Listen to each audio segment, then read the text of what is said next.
নমস্কার, আমদরিয়া নিউজের ইকুয়াল और আনইকুয়াল বিভাগে সকলকে জানাই স্বাগত। আমি বর্ণা।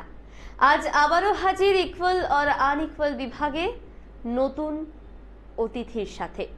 আজ যিনি আমাদের স্টুডিওতে এসেছেন তিনি হলেন নেতাজি ওপেন ইউনিভার্সিটির শিক্ষক শ্রী অরিন্দম ঘোষ। আপনাকে আমাদের স্টুডিওতে স্বাগত স্যার। কেমন আছেন বলুন? ভালো আছি, আপনারা কেমন আছেন? ভালো, খুব ভালো আছি। তা এই যখন আপনি জানতে পারলেন ইকুয়াল আর আনইকুয়াল বিভাগ বলে একটি বিভাগ আমাদের নিউজ চ্যানেলে হচ্ছে, তো তাতে আপনি আজকের পার্টিসিপেট হয়ে এসেছেন, তো সেটা শুনে আপনার কেমন প্রতিক্রিয়া হয়েছিল? এটা তো খুবই একটা ভালো উদ্যোগ। আমার মনে হয় প্রতিটা জায়গাতেই এই ধরনের কিছু উদ্যোগ নিলে ভালো হয়। আমি এটাকে খুব ভালো নজরেই দেখছি। আশা করি এই বিভাগে যারা আর কি আসবেন কথা বলতে, তাদের কথার মাধ্যমে নতুন কোনো দিক বা দিশা খুঁজে পাওয়া যাবে। একদম। তো প্রথমেই আপনাকে যে প্রশ্নটা করার আজকে সেটি হলো, এই যে নারী পুরুষ সমান অধিকারের প্রশ্ন, এটা কেন ওঠে বলে আপনার মনে হয়? এটা তখনই ওঠে যে কোনো জায়গায় এই পৃথিবীতে, যে কোনো ইতিহাসেই যদি সমানাধিকারের প্রশ্নটা ওঠে এই কারণেই, দীর্ঘদিন ধরে যদি কেউ বঞ্চিত হয় তখনই সমান অধিকারের বিষয়টা উঠে আসে, যে যাদেরকে অধিকার দেওয়ার দাবিটা মানুষের মধ্যে দীর্ঘদিন কেউ যদি বঞ্চিত হতে থাকে কোনো জিনিস থেকে, তবে তার মধ্যে একটা অধিকার সম্পর্কে, নিজের অধিকার পাচ্ছি না কেন বা সেই অধিকারের একটা দাবিটা ওঠে। আমার মনে হয় সমাজে যেহেতু দীর্ঘদিন নারীরা নিজেদের অধিকার পাননি, নিজের স্বাধীনতাটা পাননি, পুরুষের থেকে অনেকাংশে অনেক ক্ষেত্রেই কম পেয়েছেন, ফলে সেই ক্ষেত্রেই আমার মনে হয় এই জন্যই নারী স্বাধীনতার বিষয়টা আরো জোরালো হয়ে যত দিন যাচ্ছে দেখা যাচ্ছে। আর আমাদের সমাজের চারিপাশের যেই অবস্থা, পারিপার্শ্বিক বিভিন্ন ঘটনাবলী যেগুলো ঘটে, সেখান থেকেও বোধহয় কিছুটা এই অংশটা উঠে আসে। আপনি যে সোসাইটিতে থাকেন তা কতটা পুরুষতান্ত্রিক বলে আপনার মনে হয়? পুরুষতান্ত্রিক তো বটেই। আমাদের ছোটবেলা থেকেই দেখবেন একটা জিনিস বলা হয়, আমার ছোটবেলায় আমরা এটা করেছি। অনেক সময় মেয়েরাও বলে আমার ছোটবেলায় এটা আমরা করেছি, বা ছেলেবেলায় এটা করেছি। মেয়েবেলা কথাটা খুব কম, এটা সব জায়গায় উল্লেখিত হয়, খুব কম আমরা ব্যবহার করিই না মেয়েবেলা কথাটা। তো এটা তো ব্যবহার করা যেতে পারে, বা অনেক ক্ষেত্রে আমরা দেখি যে একজন মেয়ে আর কি রাত্রিবেলা যতক্ষণ অবধি বাইরে থাকতে পারেন, একজন পুরুষ হয়তো তার থেকে অনেক বেশি থাকতে পারেন। একজন হয়তো, একটা ছেলে হয়তো একদিন ঘরে ফিরলো না, রাতে বাড়িতে ফিরলো না, সেটাকে আমাদের সমাজে খুব একটা অন্য নজরে দেখা হবে না। কিন্তু একটি মেয়ে যদি বাড়িতে একদিন না ফেরে বা বন্ধুদের সঙ্গে কোথাও সে যায়, তখন হাজারো প্রশ্ন ওঠা শুরু করে, বা কেউ কারোর দিকে আঙুল তোলা শুরু করে। বা আরেকটা জিনিস আছে যে ছোটবেলা থেকে একটা জিনিস শেখানো হয় যে মেয়েরা পড়াশোনা করে খুব বেশি কি বা করে নেবে, একটা খুব বড় জোর কত দূরই বা এগোতে পারবে। ছেলেরা বরঞ্চ তার থেকে, ছেলেদের তো চাকরি করতেই হবে কারণ সেটা একটা ম্যান্ডেটরি একটা বিষয়, মেয়েদের চাকরি না করলেও চলে। হ্যাঁ, অনেক ক্ষেত্রে এটাও শোনা যায় মেয়েরা নাকি শখে চাকরি করতে আসে। হ্যাঁ, যে তাদের একটা হাত খরচা দরকার, যেহেতু মাসের শেষে কিছু তো একটা হাত খরচ দরকার, ফলে সেই হাত খরচটা উঠে আসবে, সেই জন্যই করা শখে। সেটা হয়তো কোনো সময় ছেড়েও দিতে পারে, কোনো অসুবিধা নেই, তাতে কিছু হবে না। তা এই যে সোসাইটি, এই দুনিয়ায় যে মেয়েরা রয়েছে বা মেয়েদের কাছে সোসাইটি যা চায়, ছেলেদের কাছে যা চায়, তার মধ্যে কি কি ফারাক চোখে পড়ে? ছেলেদের থেকে তো সোসাইটি প্রথমেই আশা করে যে তার মধ্যে একটা ম্যানলি ব্যাপার থাকবে, মানে পুরুষরা আর কি কখনো কাঁদবে না, এরকম একটা ব্যাপার থাকে। মানে কান্নাকাটি আর কি মেয়েদেরই বিষয়।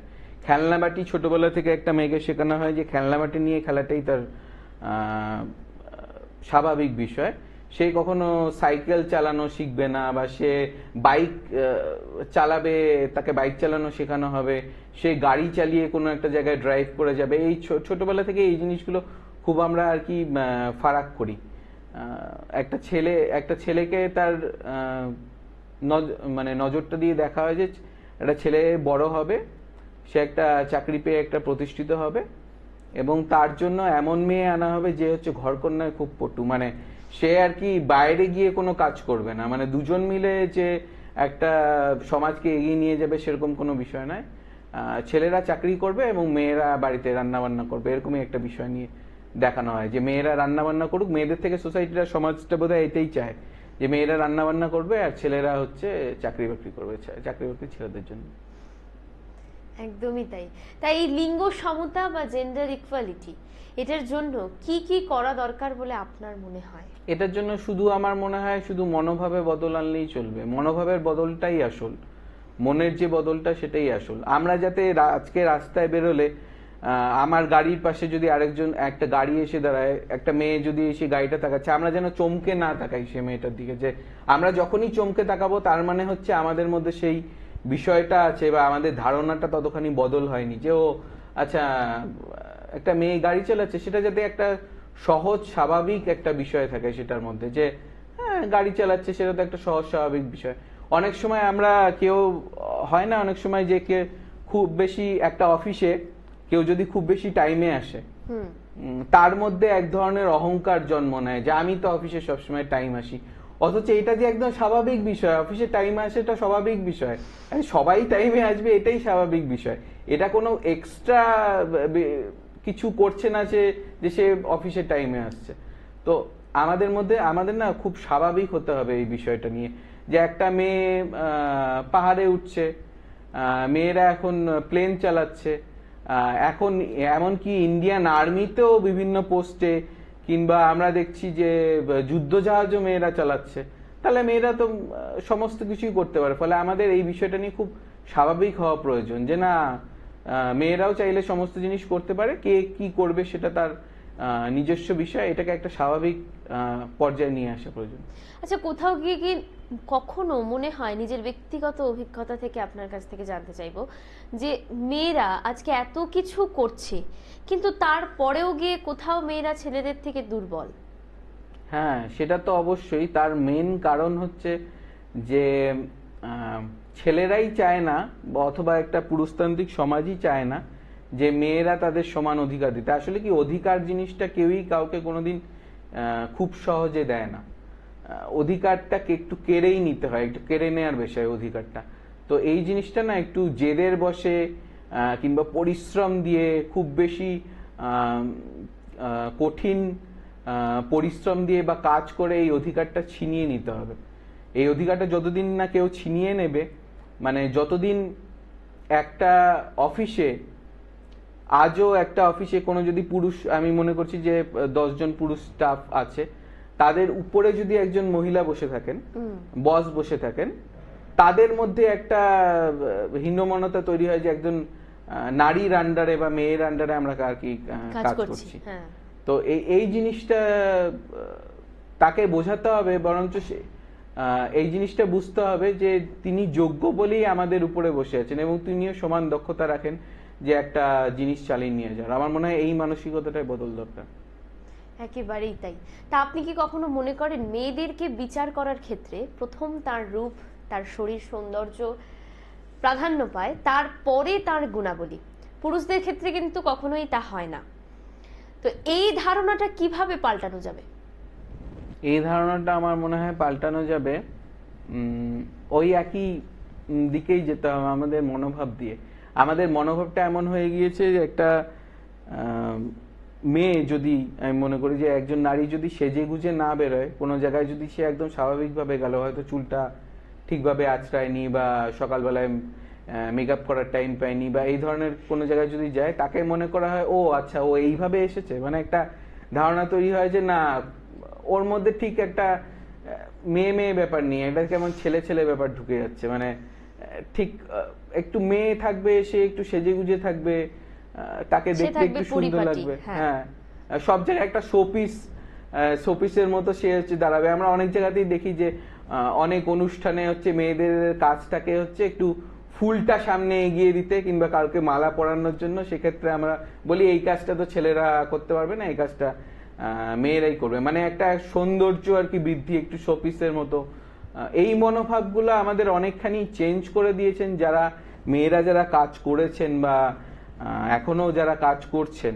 এই তো রিসেন্টলি আমি তো বলতে পারি তো সুনিতা উইলিয়ামসই প্রমাণ করে দিয়েছেন যে মেয়েরা কি পারে আর কি পারে পারে না। একদমই তাই। তা আপনার যে ছোটবেলা, সেই ছোটবেলাটা কিভাবে কেটেছে? নিজের পরিবার থেকে কি কখনো এই রকম ভাবে বৈষম্য উঠে এসেছে, না সব সময় ছোট থেকে আপনাকেও শেখানো হয়েছে যে একটা ইকুয়ালিটিটা ধরে রাখাটা দরকার? আসলে কি ছোটবেলা থেকে মানে আমি যেভাবে মানে আমি উদাহরণ দিচ্ছি যে আমি পাঠক হিসেবেই যেরকম আমি না কোনোদিন সুনীল গঙ্গোপাধ্যায় সুচিত্রা ভট্টাচার্যকে আলাদা করে দেখিনি।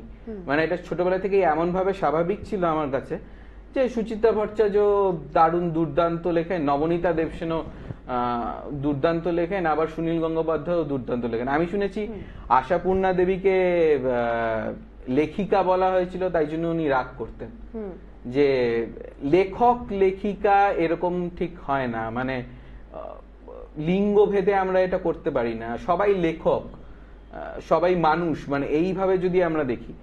তো আমার ছোটবেলাটা সৌভাগ্যক্রমে ওইভাবেই কেটেছে যে আমাকে কোনোদিন আলাদাভাবে এটা শেখাতে হয়নি বা এই জিনিসটা ঢুকিয়ে দিতে হয়নি যে মেয়েদেরও সম্মান করা উচিত বা কারোর সাথে দুর্ব্যবহার করা যায়, মেয়েদের সাথে দুর্ব্যবহার করা যায় বা ওদেরকে একটু দাবিয়ে রাখাই ভালো। আমি এটা নিজের জীবন দিয়ে কখনো দেখিনি, ফলে আমাকে ওটা আমার মনে হয় প্রত্যেকেরই তাই, যদি ছোটবেলা থেকে আমরা সেইভাবেই বড় হই তাহলে ছোটবেলা তো খুব ইম্পর্টেন্ট, মানে ছোটবেলায় যে শিক্ষাটা পাই সেটাই বোধহয় আমরা সারা জীবন বহন করি। তো এটা যদি ছোটবেলা থেকেই আমাদের মধ্যে অতি স্বাভাবিকভাবে গড়ে ওঠে যে আমার বোনও আমার মতোই সমস্ত জিনিস পারে, আমার বোনও ইকুইভ্যালেন্ট পড়াশোনায় কিংবা আমার থেকেও আরো পড়াশোনায় হয়তো ভালো, আমি হয়তো আর আমার নিজের অভিজ্ঞতা দিয়ে বলতে পারি আমার দিদি বরাবরই আমার থেকে পড়াশোনা অনেক ভালো ছিল, মানে ও আর কি পরিশ্রমও করতে পারতো অনেক অনেক বেশি ট্যালেন্টেড, মানে এখন আমি মনে করি ওর রেজাল্টও খুব ভালো, আমি বরাবরই এভারেজ ছাত্র ছিলাম। তো আমার এটা কোনোদিন দেখে মনে হয়নি যে না ও আমি হচ্ছে আমার বেশি সুযোগ পাওয়া উচিত বা ওর কম, বা এটা একদম স্বাভাবিকভাবেই হয়েছে। একদম। তা এই যে নারী পুরুষ সমান অধিকার, এই কথাটার মানে আপনার কাছে কি হয়? ইকুয়ালিটি আর কি একটা পুরো বিশ্বজুড়েই একটা খুব চর্চিত বিষয়। ইকুয়ালিটি জিনিসটা ঠিক আর কি দাঁড়িপাল্লায় যেরকম আমরা দুদিকটা আর কি ওজন করি, দুদিকটা না চললে আবার পুরো আর কি সমাজটা চলবে না। সমাজে যেরকম নারীদেরও বঞ্চিত হওয়া উচিত নয়, পুরুষদেরও বঞ্চিত হওয়া উচিত নয়। আসলে কি নারী পুরুষ এগুলো আলাদা করে লাভ নেই, মানুষদেরই বঞ্চিত হওয়া উচিত নয় কোনো জিনিস থেকে কোনো জায়গায়। আর আমার মনে হয় যে এই ইকুয়ালিটি শব্দটা মানে আরো যত দিন যাচ্ছে তত আরো বেশি প্রাসঙ্গিক হয়েছে এই কারণের জন্যই, কারণ আমরা সব জায়গায় সমাজে সর্বক্ষেত্রে দেখতে পাচ্ছি যে আমাদের এমন কিছু ঘটনা ঘটছে যেগুলো আরো বেশি চোখে দিয়ে আমাদের আঙুল দিয়ে দেখিয়ে যাচ্ছে যে আমাদের বোধহয় আমরা বোধহয় এখনো মধ্যযুগে বসবাস করছি, কিংবা এখনো হয়তো আমরা ইকুয়ালিটি শব্দটা মেনে নিতে ঠিকভাবে প্রস্তুত নেই। আমি দেখেছি বিদেশে অনেক জায়গায় ফুটবল খেলায় বর্ণ বৈষম্য যেসব দেশে আছে, আমরা অনেক সময় দেখেছি ফুটবলাররা ব্যাচ করে বিভিন্ন প্রতিবাদ করেন, কিংবা খেলায় কেউ কাউকে বর্ণ বৈষম্যমূলক কোনো কথাবার্তা বললো, সে হয়তো খেলা খেললো না, পুরো টিমটা খেলা খেললো না, কিংবা তারা প্রতিবাদ করলো। তা আমার মনে হয় এই প্রতিবাদটাকে আন্তর্জাতিক পর্যায়ে নিয়ে যেতে হবে, মানে প্রতিবাদটা সমাজের সর্বস্তরে যেতে হবে, তাহলেই বোধহয় এই জিনিসটা পাল্টানো সম্ভব।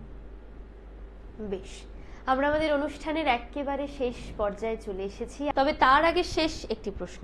একজন পুরুষ কি কখনোই মনে করে একজন নারীকে দেখে যে প্রথমেই একজন নারীকে দেখা মাত্রই তার সমমর্যাদা সম্পন্ন মানুষ বলে কি মনে করেন, নাকি প্রথমে সেই নারীকে মেয়ে হিসেবে দেখেন তারপর অন্য কিছু? আমার তো মনে হয় প্রথমে একটু মেয়ে হিসেবে দেখার প্রবণতা আমাদের বেশি।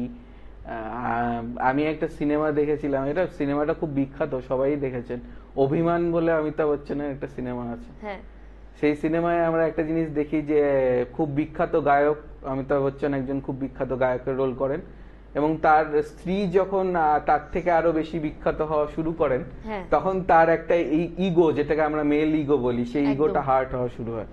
কিন্তু সিনেমার শেষে আমরা সেই জিনিসটা দেখি যে একটা সুন্দরভাবে সিনেমাটা শেষ হয়েছে, সবাই জানে খুব বিখ্যাত cinema,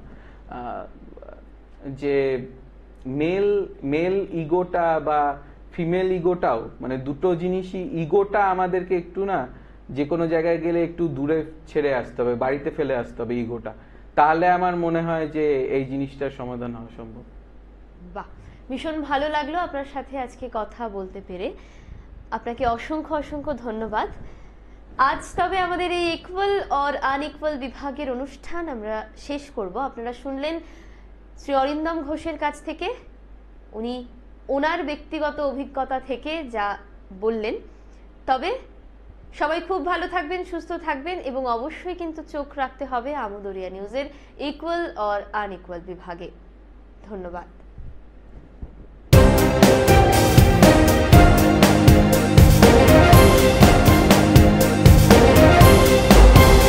Amudoria News, Voice of the Marginal.